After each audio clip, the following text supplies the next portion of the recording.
Hi friends, ಜಬ್ಬಿ food ಫ್ಯಾಕ್ಟ್ರಿಗೆ ತಮಗೆಲ್ರಿಗೂ ಸ್ವಾಗತ. ಇವತ್ತಿನ ವಿಡಿಯೋದಲ್ಲಿ ಸ್ಪೈಸಿ ಕೇಕನ್ನು ಹೇಗೆ ಮಾಡೋದಂತ ಹೇಳಿ ನೋಡುವ. ಸ್ವೀಟ್ ಕೇಕ್ ತಿಂದಿರ್ತೀರ ನೀವು, ಎಗ್ಲೆಸ್, ಎಗ್ ಕೇಕ್ ಎಲ್ಲ ತಿಂದಿರ್ತೀರಲ್ವಾ. ಇವತ್ತಿನ ನಮ್ಮ ವಿಡಿಯೋದಲ್ಲಿ ನಾವು ಸ್ಪೈಸಿ ಕೇಕನ್ನು ಹೇಗೆ ಮಾಡೋದು, ಅದು ಕ್ಯಾಪ್ಸಿಕಮನ್ನು ಬಳಸ್ಕೊಂಡು ಅಂತ ನೋಡುವ. ಇದನ್ನು ಮಾಡಲಿಕ್ಕೆ ನಾನಿಲ್ಲಿ 2 ಮೊಟ್ಟೆಯನ್ನು ತಗೊಂಡಿದ್ದೇನೆ. ನೋಡಿ, ವಿಡಿಯೋದಲ್ಲಿ ತೋರಿಸ್ತಾ ಇರುವ ಹಾಗೆ ಒಂದು ಬೌಲಲ್ಲಿ ನಿಮಗೆ ಎಷ್ಟು ಕ್ವಾಂಟಿಟಿ ಬೇಕೋ ಅಷ್ಟು ಮೊಟ್ಟೆನ ಯೂಸ್ ಮಾಡ್ಬೋದು. ನಾನಿಲ್ಲಿ ಒಂದು ಮೀಡಿಯಮ್ ಸೈಜಿನ ಕ್ಯಾಪ್ಸಿಕಮ್ ತಗೊಂಡಿರೋದ್ರಿಂದ 2 ಮೊಟ್ಟೆಯನ್ನು ತಗೊಂಡಿದ್ದೇನೆ. ಚೆನ್ನಾಗಿ ಅದನ್ನು ಬ್ರೇಕ್ ಮಾಡಿಕೊಂಡು ಸಣ್ಣಕ್ಕೆ ಕಟ್ ಮಾಡಿಟ್ಕೊಂಡಿರುವಂತಹ ಮೀಡಿಯಮ್ ಸೈಜಿನ ಈರುಳ್ಳಿ, ಸ್ವಲ್ಪ ಉಪ್ಪು, ಕಾರಿಯಂಡರ್ ಲೀವ್ ಇದಿಷ್ಟನ್ನು ಹಾಕ್ಕೊಂಡಿದ್ದೇನೆ. ಅದಾದಮೇಲೆ ಚಿಲ್ಲಿ ಪೌಡರ್ ಹಾಕ್ಕೊಳ್ತಾ ಇದ್ದೇನೆ. ಚಿಲ್ಲಿ ಪೌಡರ್ ಹಾಕ್ಕೊಂಡು ಚೆನ್ನಾಗಿ ಮಿಕ್ಸ್ ಮಾಡ್ಕೊಳ್ಳಿ. ನೀವು ಇದರಲ್ಲಿ ಬೇಕಾದರೆ ಒಂದು ಸ್ಪೂನಷ್ಟು ಕುಕ್ಕಿಂಗ್ ಆಯಿಲನ್ನು ಆ್ಯಡ್ ಮಾಡ್ಕೊಳ್ಬೋದು.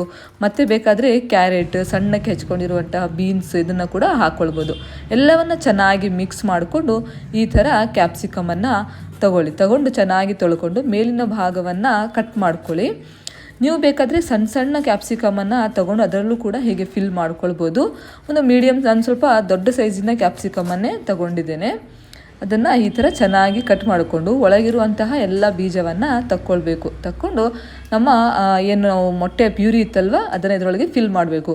ಕಂಪ್ಲೀಟ್ ಫುಲ್ ಫಿಲ್ ಮಾಡಬಾರ್ದು. ಯಾಕಂತ ಹೇಳಿದರೆ ಅದು ಕುಕ್ ಆದಮೇಲೆ ಸ್ವಲ್ಪ ಮೇಲೆ ಬಂದುಬಿಡುತ್ತೆ ಮತ್ತು ಎಲ್ಲ ಸ್ಪ್ರೆಡ್ ಆಗುತ್ತೆ. ಅದಕ್ಕೋಸ್ಕರ 1 ಇಂಚಿನಷ್ಟು ನಾವು ಸ್ವಲ್ಪ ಜಾಗ ಬಿಟ್ಟಿಟ್ಕೊಂಡು ಫಿಲ್ ಮಾಡ್ಕೊಳ್ಬೇಕು. ಆಮೇಲೆ ನಾವು ಗ್ಯಾಸ್ ಮೇಲೆ ಪ್ಯಾನ್ ಇಟ್ಕೊಂಡು ಸ್ವಲ್ಪ ಕುಕ್ಕಿಂಗ್ ಆಯಿಲನ್ನು ಹಾಕೊಳ್ಳುವ. ಡೀಪ್ ಫ್ರೈ ಆಗುವಂಥಷ್ಟು ಕುಕ್ಕಿಂಗ್ ಆಯಿಲ್ ಹಾಕಬಾರ್ದು. ಜಸ್ಟ್ ಒಂದು 2 ಟೇಬಲ್ ಸ್ಪೂನಷ್ಟು ಕುಕ್ಕಿಂಗ್ ಆಯಿಲನ್ನು ಹಾಕ್ಕೊಂಡು ಕ್ಯಾಪ್ಸಿಕಮನ್ನು ಇಟ್ಕೊಂಡು ಲಿಡ್ ಕ್ಲೋಸ್ ಮಾಡಿ ಕರೆಕ್ಟಾಗಿ ಒಂದು 20 ಮಿನಿಟ್ಸ್ ಬಿಟ್ಬಿಡಬೇಕು. ಮತ್ತು ಮಧ್ಯದಲ್ಲಿ ಓಪನ್ ಮಾಡಲಿಕ್ಕೆ ಹೋಗಬಾರ್ದು. ಹಾಗೆ ಲಿಡ್ಡನ್ನು ಕ್ಲೋಸ್ ಮಾಡಿಕೊಂಡು ಒಂದು ಕರೆಕ್ಟ್ 20 ಮಿನಿಟ್ಸ್ ಬಿಟ್ಟರೆ ಈ ಥರ ನಮ್ಮ ಸ್ಪೈಸಿ ಕೇಕ್ ರೆಡಿ ಆಗುತ್ತೆ. ನೀವು ಸ್ಪೈಸಿ ಕೇಕ್ ಕೂಡ ಹೇಳ್ಬೋದು, ಇಲ್ಲ ಅಂತ ಹೇಳಿದರೆ ಆಮ್ಲೆಟ್ ಕೂಡ ಹೇಳ್ಬೋದು. ತುಂಬ ಟೇಸ್ಟಿಯಾಗಿರುತ್ತೆ ಮತ್ತು ಸ್ವಲ್ಪ ನೋಡಲಿಕ್ಕೂ ಕೂಡ ಯುನೀಕ್ ಆಗಿರೋದ್ರಿಂದ ಅಟ್ರಾಕ್ಟಿವ್ ಆಗಿರುತ್ತೆ. ಮನೆಗೆಲ್ಲ ಏನಾದರೂ ಗೆಸ್ಟ್ ಎಲ್ಲ ಬರ್ತಾರಲ್ವ, ಆವಾಗ ಮಕ್ಕಳಿಗೆಲ್ಲ ಈ ಥರ ಮಾಡಿಕೊಟ್ರೆ ತುಂಬ ಇಷ್ಟಪಟ್ಟು ತಿಂತಾರೆ. ನೋಡಿ ಎಷ್ಟು ಚೆನ್ನಾಗಿ ಕುಕ್ ಆಗಿದೆ, ಒಳಗೆಲ್ಲ ನೀಟಾಗಿ ಕುಕ್ ಆಗಿದೆ, ಎಲ್ಲೂ ಕೂಡ ಹಸಿಯಾಗಿಲ್ಲ. ಕೆಳಗಿನ ಭಾಗ ಸ್ವಲ್ಪ ಜಾಸ್ತಿ ಬೆಂದಿರುತ್ತೆ, ಅದನ್ನು ಕಟ್ ಮಾಡಿ ನೋಡಿ. ರೆಡಿಯಾಗಿ ಬಿಡ್ತು ನಮ್ಮ spicy cake. Thanks for watching.